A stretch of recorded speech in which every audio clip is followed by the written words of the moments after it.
oftentimes we're looking at the tail end of someone's diligence and work. They've mastered these things, so by the time you see them, sure, they look immensely confident, and they are, because they've done a whole bunch of things that were really hard for them to do. We're all leaders. Leadership is the ability to work exceptionally well with and through others and accomplish what no one human can accomplish alone, whether we raise a family or we lead a billion-dollar organization. We're all good at a couple of things, maybe one or two things, and then we're really bad at almost everything else. And that's why we need each other and we need other people. Most leaders don't struggle because they lack strategy. They struggle because of the quiet fears and pressure they never say out loud. Today's guest, Susanne Biro, has spent decades helping leaders face exactly that. In her 20s, Susanne hit a breaking point, battling severe depression and suicidal thoughts, while outwardly building a very successful career. That experience forced a hard question that most high achievers avoid. What happens when external success and your inner reality are completely out of sync? For more than 2 decades, Susanne has served as a trusted confidant to over 200 CEOs and senior executives around the world, helping them confront what she calls deep fear and lead with far greater clarity and steadiness under pressure. In this conversation, you'll learn how to recognize the hidden fears shaping your leadership and how to have the braver, more honest conversations that actually make change happen. So welcome to the Badass Leaders Podcast. I'm your host, Angela Gilnelms, and each week I sit down with badass humans who are pushing the limits in their careers, companies, and lives. So are you ready to talk leadership without the corporate BS? Then let's do it.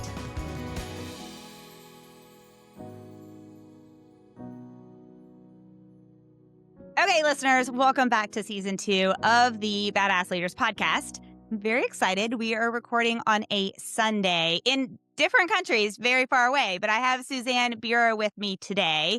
And before we really get started, Susanne, I want to dig into who are you as a human being? So I see in some instances a dog lover, maybe a hockey mom, an author. Tell the audience what makes you tick. My great love is human beings. I think human beings are just spectacular. How much we care about what each other thinks, how much we work tirelessly to impress each other, how much we hurt, and yet still show up again and again and again. And so even since a young child, I was always really interested in, looking at the quiet person in the corner at a birthday party and wanting to bring them in and let them know they were okay and they were enough and they were interesting to me. And so, then that led me to study psychology because I thought if I can help other people stop hurting as much as I hurt, then it will be worth it. Because everywhere I look, I find people wanting to be somewhere other than where they are, wanting things to be different than they are. And to me, that's very sad. I work mostly with CEOs and very senior executives leading, billion-dollar pieces of organizations. And they're some of the most successful men and women in the world. And many of them still feel quite powerless, overwhelmed by the weight of their visibility and the pressure. And so many would love to be able to just enjoy the success that they've worked for more than they do. Outside of that, I'm a mom of 2. One of my daughter plays hockey, 2 golden retrievers, married. That's probably enough about me. Okay, so at what stage, Susanne, then did you say, this is what I want to do for my life work? Because I know you did not start your career, and we haven't really peeled the onion about what you actually do, okay? But maybe let's talk about, was there a pivotal, aha moment in your life where you said, wait, I want to focus on this journey?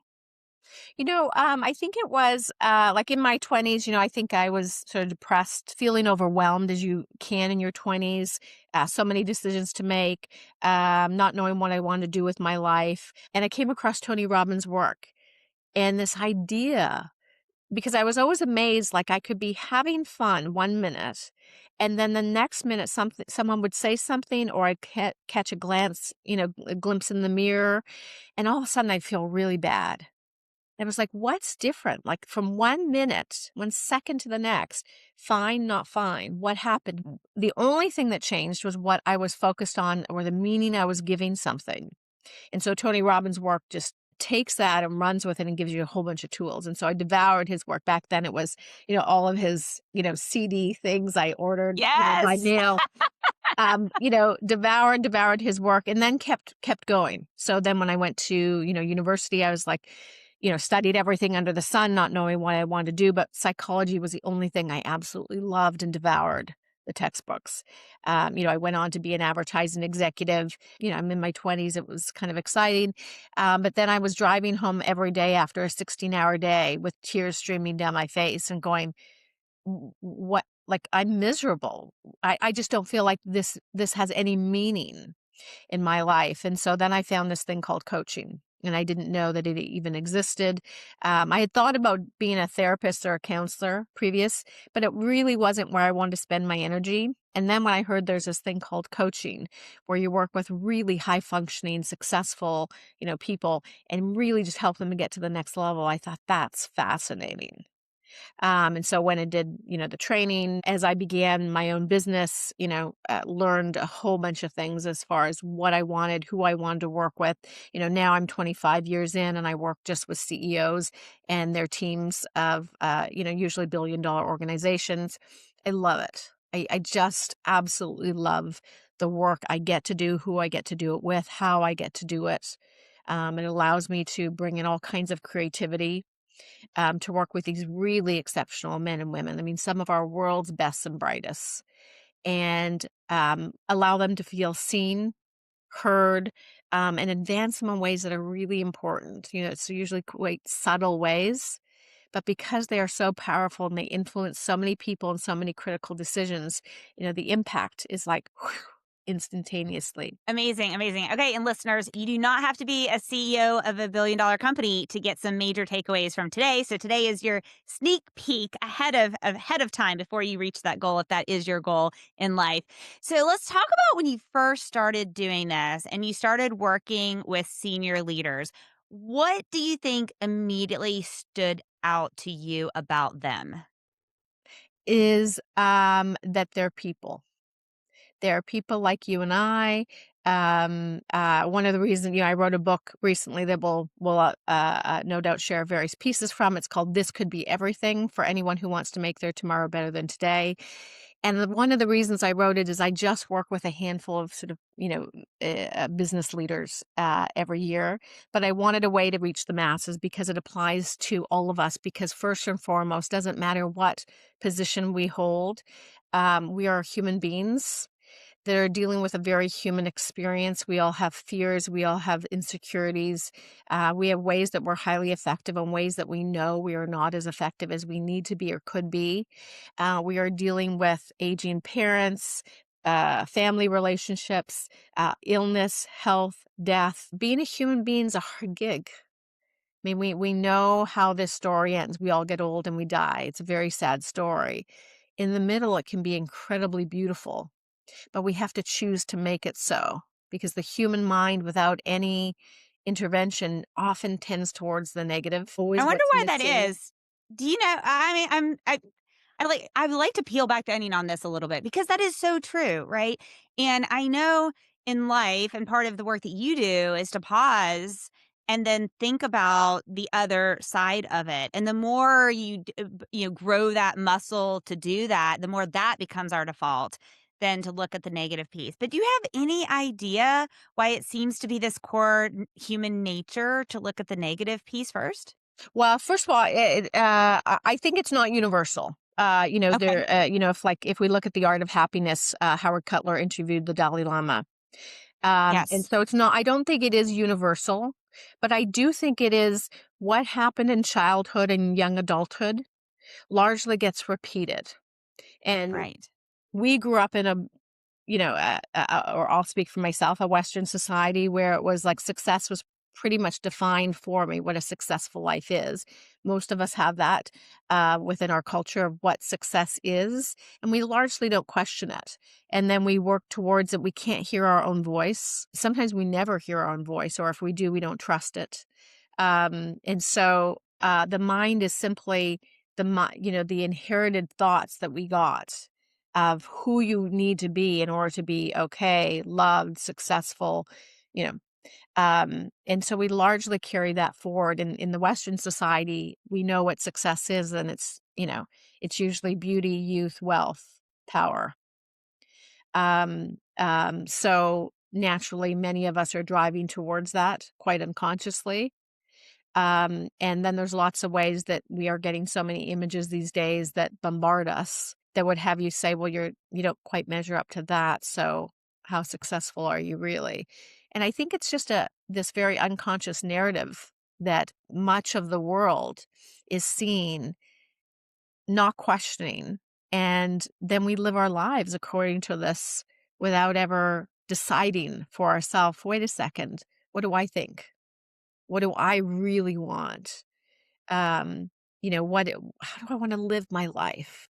Yeah, and that's powerful. Okay, I want to hone in a little bit because when you're talking about CEOs and major leaders, one of the words that you mentioned that I think is big is the word fear. And I know that there are listeners who are thinking, "Wait, I see that CEO on TV. He or she they don't look fearful at all. They look brave and bold. That's how they got into that position. They weren't fearful, and yet." I am afraid to go and do and list all of these things. And I think that that's a inaccurate assumption. So can you talk about fear and how you've seen it manifest itself in some of the leaders that you've worked with? Yeah, well, I have a podcast called the Deep Fear Podcast simply because I think fear underplays all of our lives simply because we know how vulnerable we are as human beings. So it's not fear in the sense of, if we look at people that lead huge pieces of business or are immensely successful at the top of their field, they have gained the skills, the education, the reputation. They have a vision that they feel compelled to make occur. So they're driven by these things, and then they've learned how to communicate. They've learned, to your point, how to solve conflict, how to create outstanding relationships, how to hire the best. They've mastered these things. So by the time you see them, sure, they look immensely confident, and they are, because they've done a whole bunch of things that were really hard for them to do.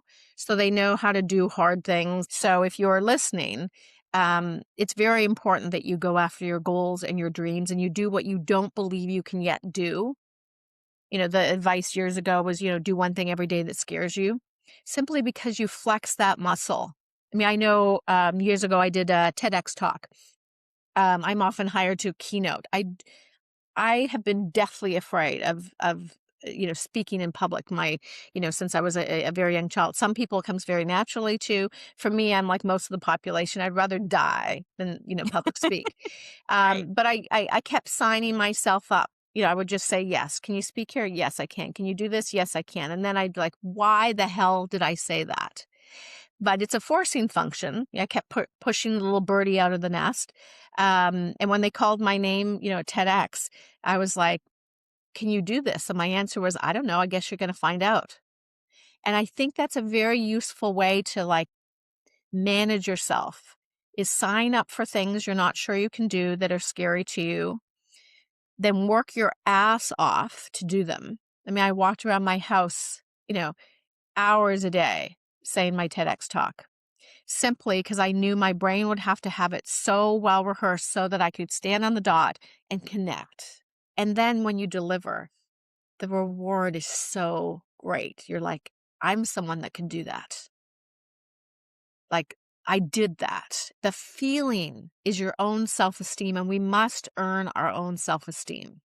There's no other way to a really successful, fulfilling, rewarding life than doing hard things, watching yourself work your ass off, and then doing it.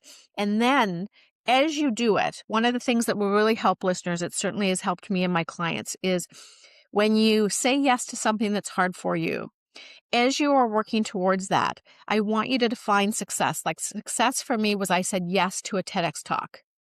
Not that I pulled it off flawlessly because I wasn't sure I would be able to. But I knew that if I froze on stage or it didn't go all that well, I was going to come home and have my own back and say, it really bombed. But you're one of the few in the entire world that would even sign up for something like that.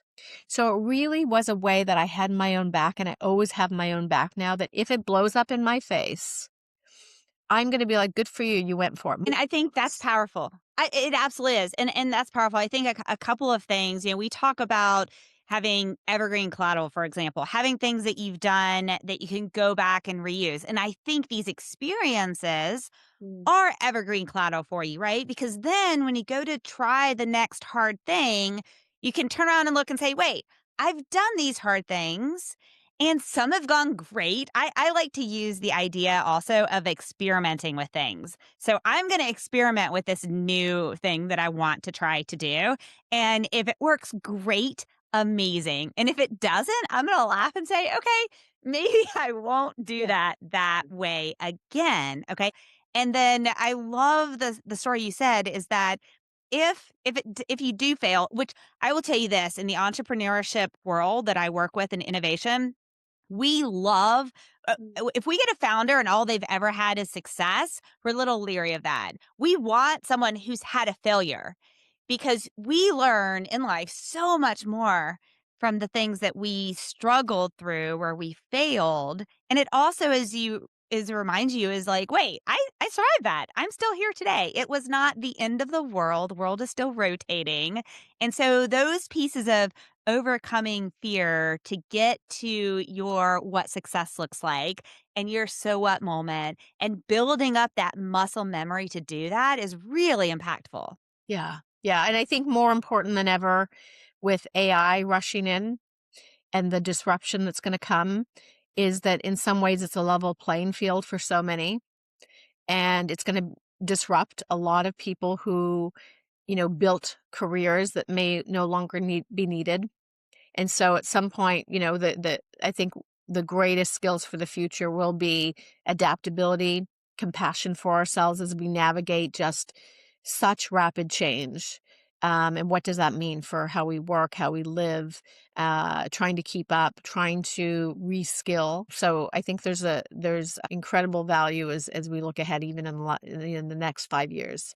So one of the things I also love to teach and to educate people on being problem solvers, because if you can be a problem solver, you can learn to pivot and you can utilize those skills in any area. So it doesn't really matter if AI or something comes, because if you're a problem solver, you can then take it to the next level. And that's a humanity piece as well. Yeah. So from your perspective and an expert in your field, how do you tie into those human pieces that really are the standout when you talk about bringing AI in? I Every expert that I've listened to, and I try to stay at the forefront of this, as I'm sure you and many do, with AI, is that no one seems to be able to say what the future looks like, even in the next couple years, given that we really have no idea how this will unfold and what this means for us or for our kids. I don't even know what to tell my kids as far as like, you know, university, is it still worth it? All kinds of big questions.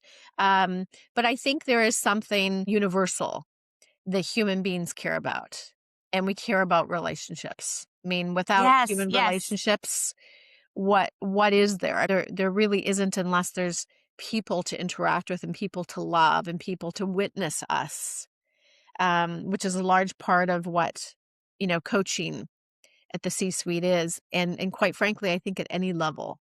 We can use, AI right now, and many are doing that, to learn more about themselves, to do what a counselor, therapist, or coach would do, and I think that's wonderful because it's democratizing therapy and counseling and greater self knowledge, and those are all wonderful things. But at some point, we want a human being to witness us, and we want a human being, so can you, watch videos and have on a personal trainer and do a workout? Sure, absolutely.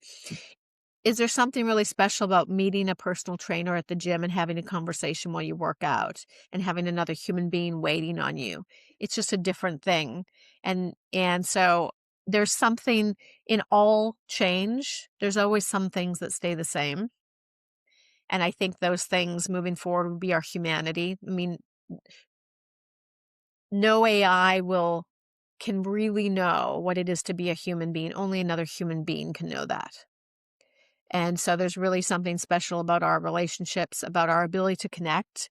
But in order for me to connect with you, and you started, this conversation with us, I have to know me because I can only know and relate to you as well as I know and relate to myself. And so, the roadmap I tried to capture in my book is um, um, how do you come to know yourself? Like, what is self awareness and what is greater self knowledge?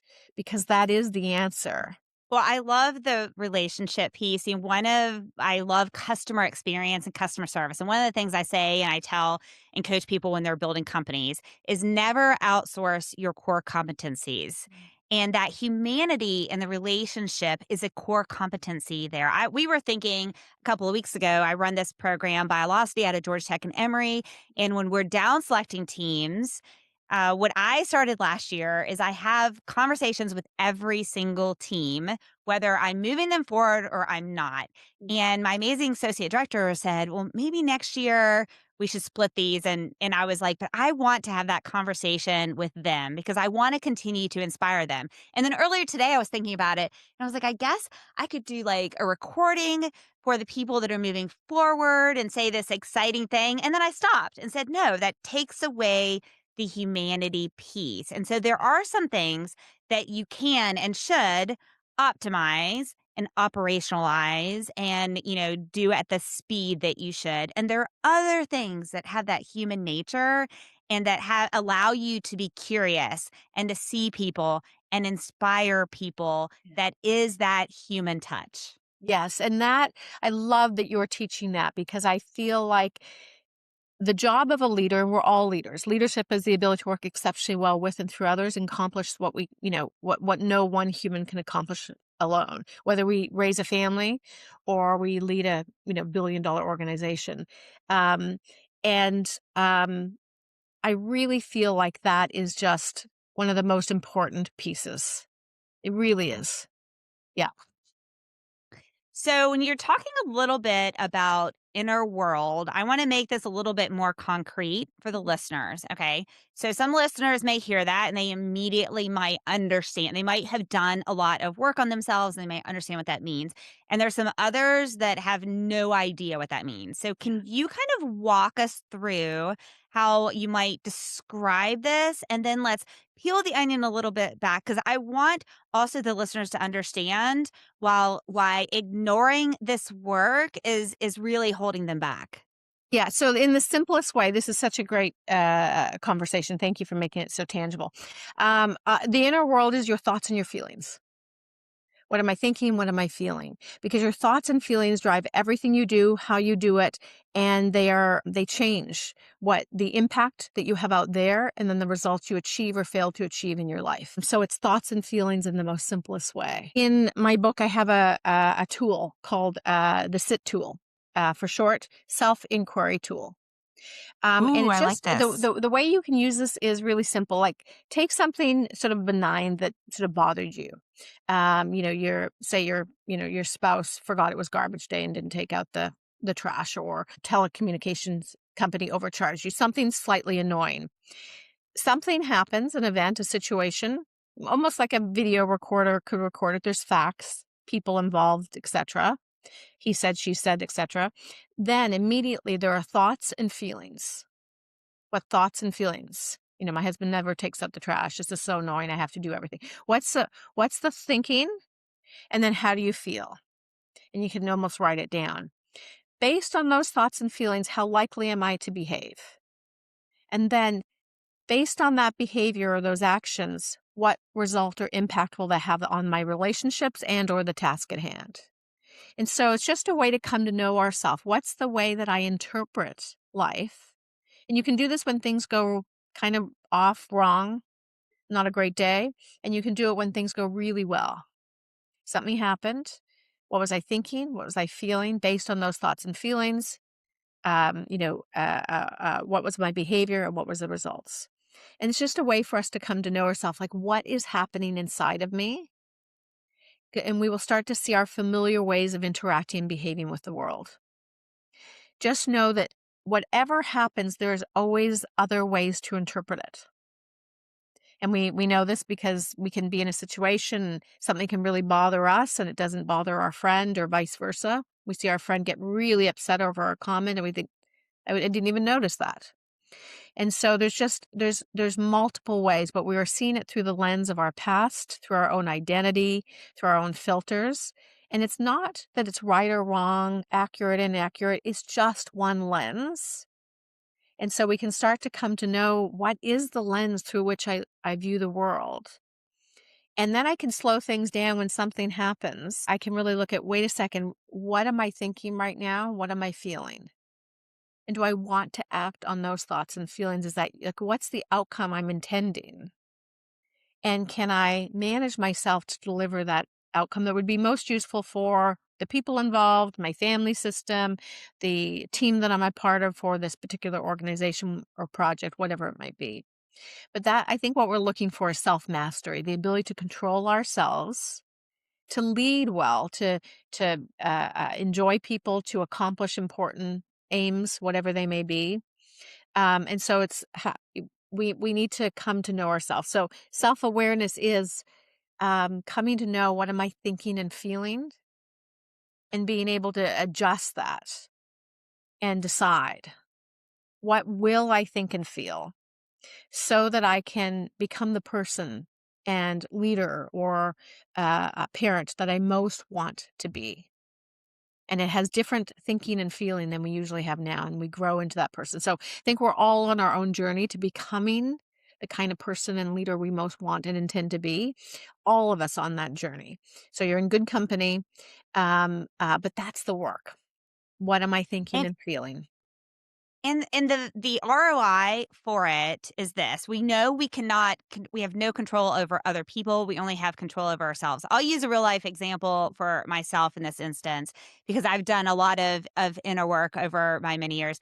And I was at one point COO of a company, and somebody else in the C-suite who was one of my bosses, uh, I was in a meeting and I felt like he was being very aggressive, and I could just feel in my body like my stomach was in knots. I felt like an elephant was on my chest. It's getting very defensive. I could just feel my whole body closing in, right? And I was sitting there. I was like, why am I feeling this way? And then I realized, because I've done work and tried to understand my own reactions to things, it was reminding me I unfortunately grew up in a very abusive childhood, and it was reminding me of the way that my father talked to me, and I was overlaying that to this situation. And the minute I realized that, I was like, "Whoa, wait. This is not my father. This has nothing to do with this."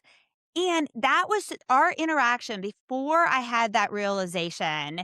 We would just butt heads and other people would watch us, right? But the minute I was able to master my own reactions and realize that just because my body was reacting a certain way, that's not exactly what was happening in this instance. What his reaction had nothing to do with me.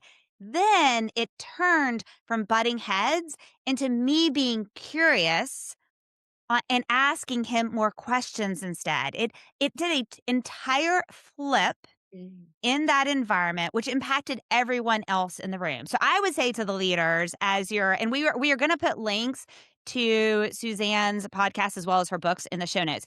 But I would say, if you're thinking, I don't have time to do this inner work, I'm too busy, I don't initially, like, it seems woo woo or whatever you're thinking, I will encourage you to think the opposite, because being able to master yourself means you have to understand your feelings, your reactions, both what you understand, and what your body is doing on its own, and then be able to control those. And you can literally then have a huge impact on the entire environment around you in such a positive way. Yeah.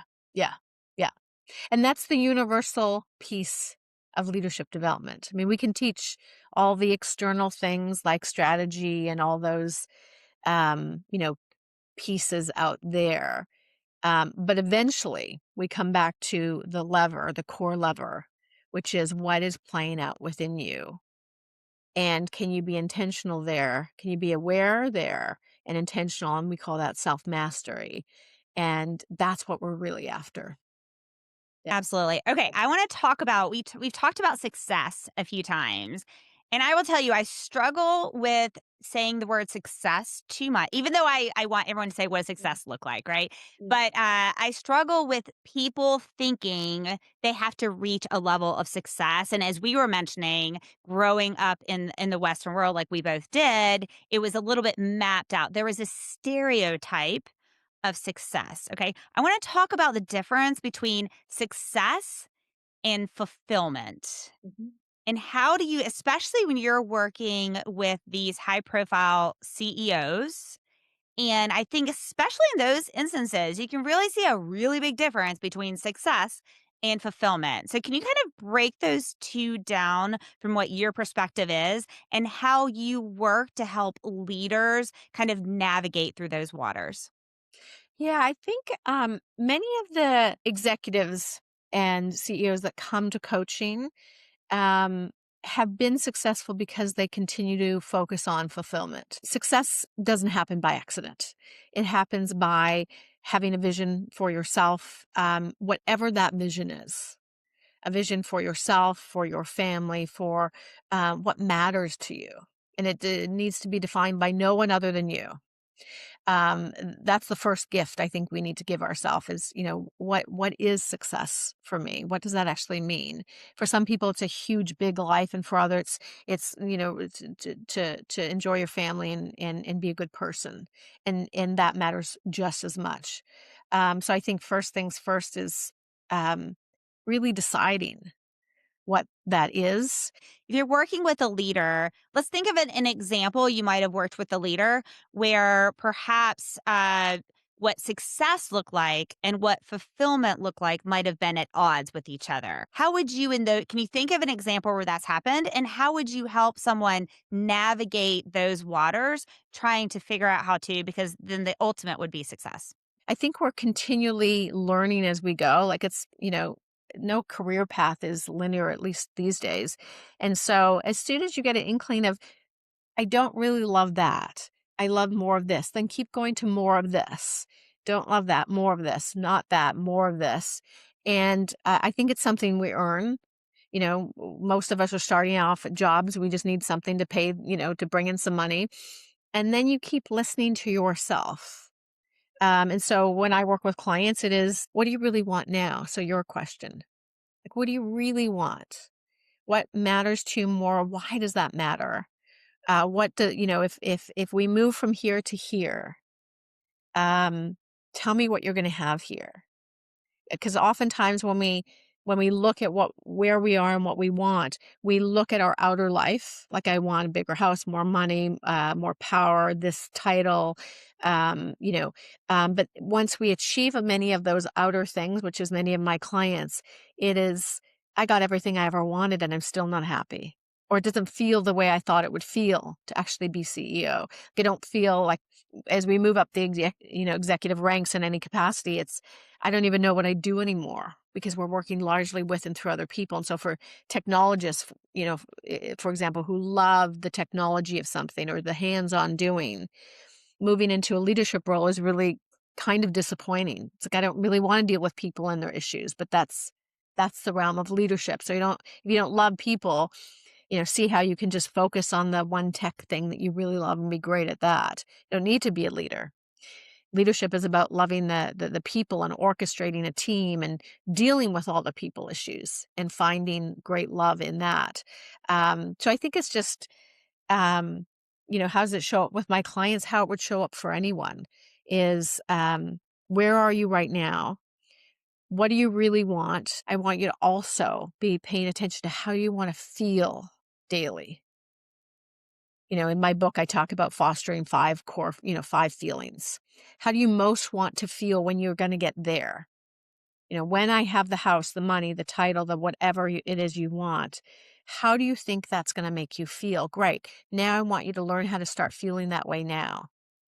Because if you continue to practice a mind, a quality of thought that then has you feel a certain way of more, more, more, you will be one of those billionaires who continues to need more and is miserable. Now, that's one version of success. If you want to choose that, you can choose it. I don't think most of us really want that. What we want is a life that feels on the inside that matches the things that we want on the outside. We want to be able to really enjoy people, our accomplishments, the work we get to do, the impact we can have. So just do both things at once. You're going to work towards things you want to get out there, and you're going to foster inside. How am I going to need to think? How do I most want to feel? And what's the identity? And that's part of what some of you and I are talking about is how am I going to need to Yes. think of myself? Because the person that achieves those things and lives that way is a different person than I am right now. They're thinking different thoughts, they are taking different actions. So I start to do those things now and I start to see myself be that person. And then before you know it, it's like, I am that person. Well, that's what I tried to capture in my book. It is the roadmap that I've taken almost every single client through. How do we actually do that? Because I don't think we need more information on it. I think we need a way to actually apply it so I can live it here with you and see and go, oh, yeah, there it is. And then I go, into my next meeting and do it there. And it's never too late. One of the things that I see, especially with high achievers, is and I'll use an earlier life example of my own to be concrete. Well, like earlier in my life, I fell into finance. Okay. And I was really, now what's funny is the reason I was really good at finance and I was really good at, for example, debt collecting or whatnot, is I was really good at building relationships. Mm. And in that piece, I could get anyone to then pay me before they would pay. So, all of these things, right? So I was really good at finance and I got a lot of promotions at a really young age. And you know what? I hated it. Mm.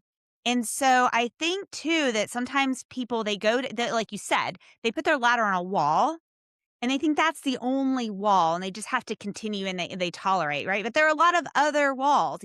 I made a major life decision and quit work and went back to school and got my engineering degree and do stuff that I love now.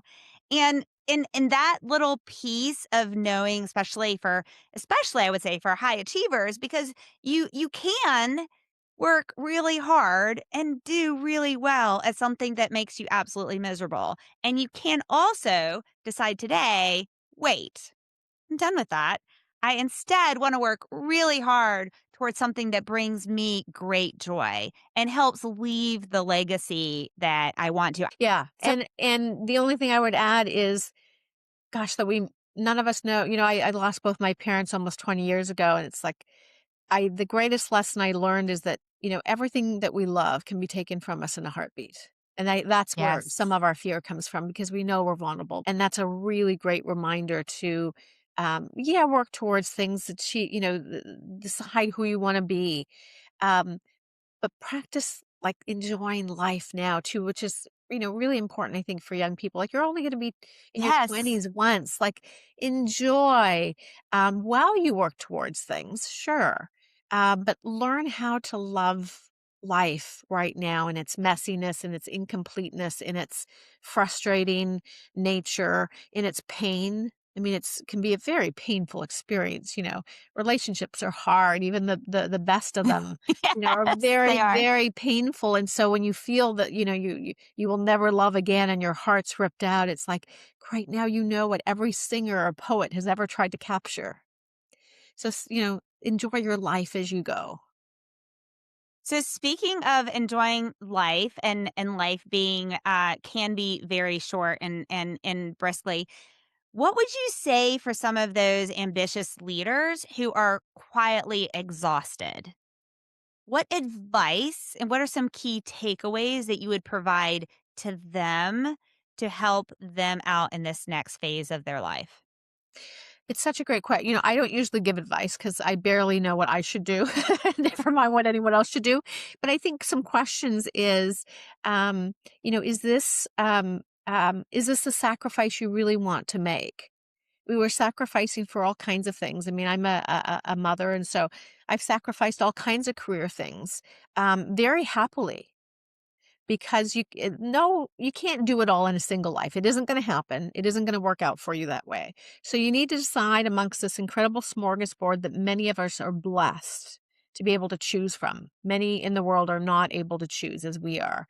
Um, what really matters? And it's gonna change in different chapters. If you're building something, a startup, and you have incredible vision and dreams and you're building this company, then you're gonna sacrifice perhaps health and relationships.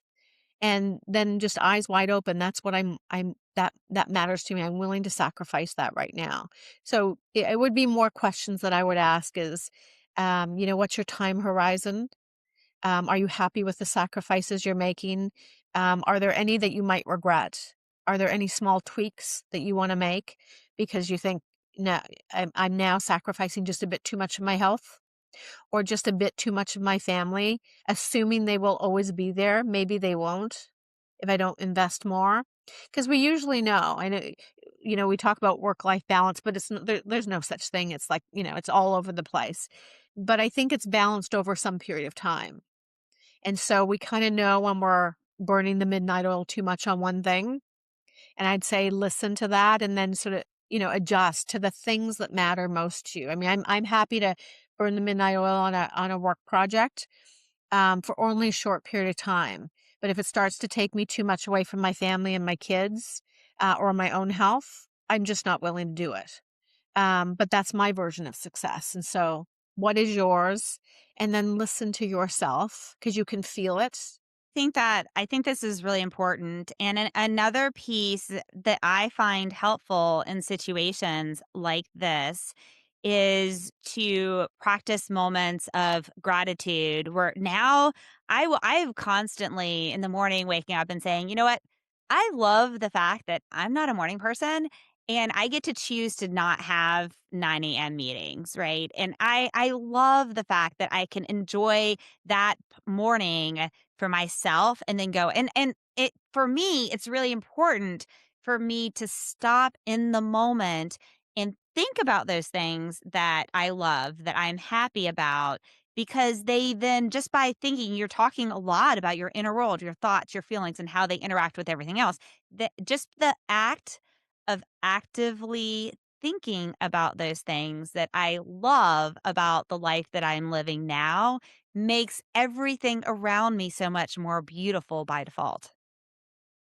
What you just described is what every truly wildly successful person I've ever worked with does. They have a morning ritual, a morning practice, um, and they actively focus their mind on things that are going well, that they're grateful for, any win, because it feeds us so that Yes. that's playing out within you so that when you get into the office or when and the shit hits the fan as it's going to, because if you're leading at a high level, all you got is big ass problems that no one else can solve. Yes. And so, but you have then the inner capacity to go, okay, what's needed? Who's where? Who can handle what? What can only I do? Right? Do I need to show my face because your presence matters enormously? You can't do it by any other means. You've got the position. It has to come from you. And you have the wherewithal to do those things. Yeah. Really good. That is powerful. I love that. Okay. So, in thinking about making this practical for some of the listeners, okay. So, if someone's listening to this right now and they're recognizing themselves in some of the things that we've described, where do you recommend they start? Great question. Two places. One, start with the daily morning practice. The way I describe it is set aside 5 minutes. Everyone's got 5 minutes. Set a timer on your phone if that's useful. Have a journal book where you write pen to paper. Something magical happens when we actually handwrite in some capacity. And you're going to take 5 minutes to write down who do I most want and intend to be as I handle the million and one things required of me today. Like, I want to be present to the people in my life. I want to have fun. I want to be really clear with my team today and approachable. So you write an intention. Who do I want to be as I do everything I have to do today? And then you spend the remainder of the 5 minutes just writing down what are all the good, exciting, inspiring thoughts that you could choose to focus on today if you only wanted to. Like, what do you have right now that if you didn't have it, would mean everything to you? One is our health. What level of health do you have? What level of youth or age do you have? What are you safe right now? Do you have food? Do you have water? Do you have loved ones? Are your loved ones safe? Do you have opportunity? Do you have the means for great work? Decent work, and education to learn. I mean, we all have access now through our phone to learn in ways that were never possible only decades ago. We have so much abundance. What we want to do is reconnect to that. So you write it down, and then at least once during the day, I say just before you have lunch, take it out and reread it to ground yourself. Oh, that is important. Yes, Yeah. I like that. Yeah. And then do that for at least a month and notice what occurs. When I have clients do this, by the tail end of their work, they'll say, it's so interesting. There used to be so many jerks in my world. I don't know where they all went. I will begin with a client saying, what do you want to achieve? Tangible things, metrics, milestones, certain level of sort of impact or wealth or whatever it might be, job title. And then by the time we end, I'll say, here's where we started from. And they'll say, oh, was that really a thing? Say, yeah, that was the whole reason you hired me. Because our mind starts to change and we rewire the way we think in a very tangible way. Like the more we think a thought, the more we will think that thought. It becomes a strength of neural connection, and we shape the physical structure of our brain. What's beautiful is we now know that we used to think, our brains were set by age 30. They are not. They are neuroplastic our entire lives. So we want to get really careful. What thoughts am I choosing to think? This is daily morning practice. Where am I focusing my attention? Because I will find more of that. Just like an algorithm will find the exact same thing that you've been watching and give you more of it, so does your brain. You buy a red car, you see red cars everywhere. What are you choosing to place in your most precious commodity, which is your internal attention? Choose that because you will get more of it. And then it'll be your entire experience of life. And then people will say, you know, something that used to disturb you or bother you years ago, and you think, it didn't even notice.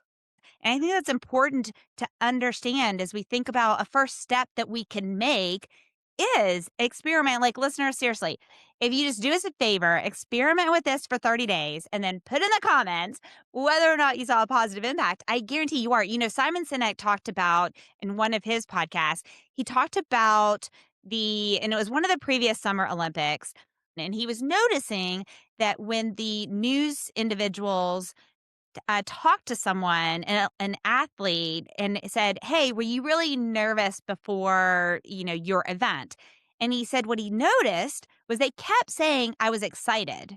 I was excited. Now your body reacts to nervous and excitement utilizing kind of the same phenomenon, but your brain and your emotions and I encourage people just say, "I'm nervous about this." And now pause for a moment.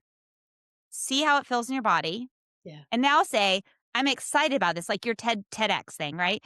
I'm nervous to do the TEDx, or I'm excited to do it.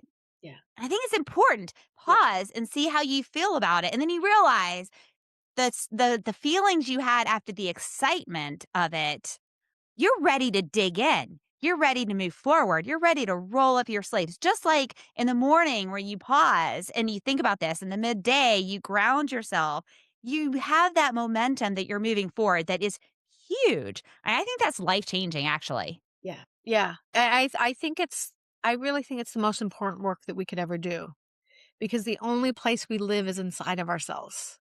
We can do Yes. all kinds of things outside externally, but we live with how we feel inside, and it's what we most care about. I mean, it's kind of Michael Singer, a wonderful author, will say, it's almost embarrassing how much that's really the only thing we care about. We care about mostly about how we feel inside, and most of what we do outside is to change how we feel inside, and we do it through drugs or escape or, all kinds of unhealthy things. Um, um, but in my podcast, one of the first questions I ask is like, what do you do with all the emotional pain you feel? where does that go? Because it's got to go somewhere. And why? Like, why, if we want to punish another human being, one of the worst things we do is we put them in solitary confinement. We just put them alone with their own mind.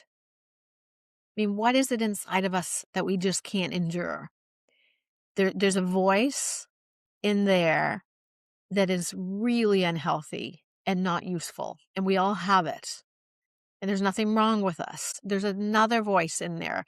It's just a little bit quieter. It's the one that knows you are meant to be loved and you are loved as you are. It's the one that tells you what's right and wrong. You always know. It's quieter, but learn to listen to that. So speaking about listening, because I know you do a lot of work with it with executives as well, learning how to listen. Mm. Can we talk about what does, and from your perspective, what does real listening actually look like in practice? Yeah. You had this question that I thought was, what's one mistake that people make when listening? And I think there's Yes. lots of obvious ones, like listening so you can share your story or things like that. Right, But I right. think when we're really listening, I think we're listening for what isn't being said. Like, language is such a rudimentary tool for you and I. It's the only tool we really have to, like, try to converse. And of course, we have language, which is so limiting and only such a small part of communication. And then is all the nonverbal, that really communicates. And I think if we can listen more for what's trying to be expressed, listening would be really rewarding, because it's like this exciting puzzle of, like, what is actually happening. If I'm really paying attention, I can see, someone's talking about something, but it's not what we really should be talking about. And it's not what's really happening. It's like, what aren't they saying? What's trying to be expressed only with this, like, really rough tool. And we can try to connect on that. And I think that's really, it's so rewarding and exciting. It really is. I think, I was speaking at a career day a couple of weeks ago, and someone in the audience was talking about the other podcast that I do, which is the Biomedical Breakthroughs Shaping Tomorrow podcast, the Holy Shift one. And she was saying something about my interview style. And I said, well, that's because I'm actually truly curious. Like, I really, like for you, I really want to know what you think about this. Like, I'm really curious. I'm really excited to listen to the things that you say because I've learned so much already today. Right. And I think that is the piece about listening and having that curiosity when you're in situations, especially situations if you find yourself not wanting to listen. Mm. If you find your body wanting to close in, if you find yourself wanting to, like, cross your arms and just, like, I cannot wait till that person stops talking so I can tell them what's right. Yeah. I think Yeah, when yeah, you yeah, yeah, yeah. We can all right? do that. Exactly. When you realize, and once again, the power of doing this inner work, and we'll encourage the listeners to check out the other podcast and to read your book. And doing this work, the power of it is that you can catch yourself doing that. I catch myself doing that. And I'm like, whoa, wait, Angela, what are you doing?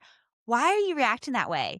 Maybe instead, let me ask a few more questions and truly listen to their responses to it, because then, oh my gosh, the power that you get from that is just huge. Yeah. And Transformational. no, and you gave your listeners a great tool, is just be curious. Yes, yes. Okay, are you ready for some rapid fire Ready. questions? You go. Okay.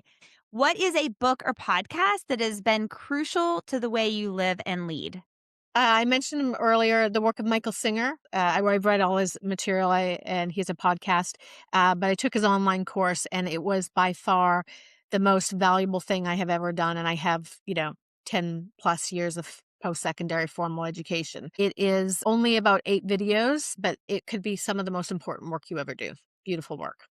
Okay, amazing. We'll try and find that and put a link in the show notes. Okay. What is one piece of advice you would give to a young person who's earlier in their career, or maybe something you wish someone had given your younger self? We talked about a little bit earlier is enjoy every age. Every age has something, work towards the future, but enjoy the present.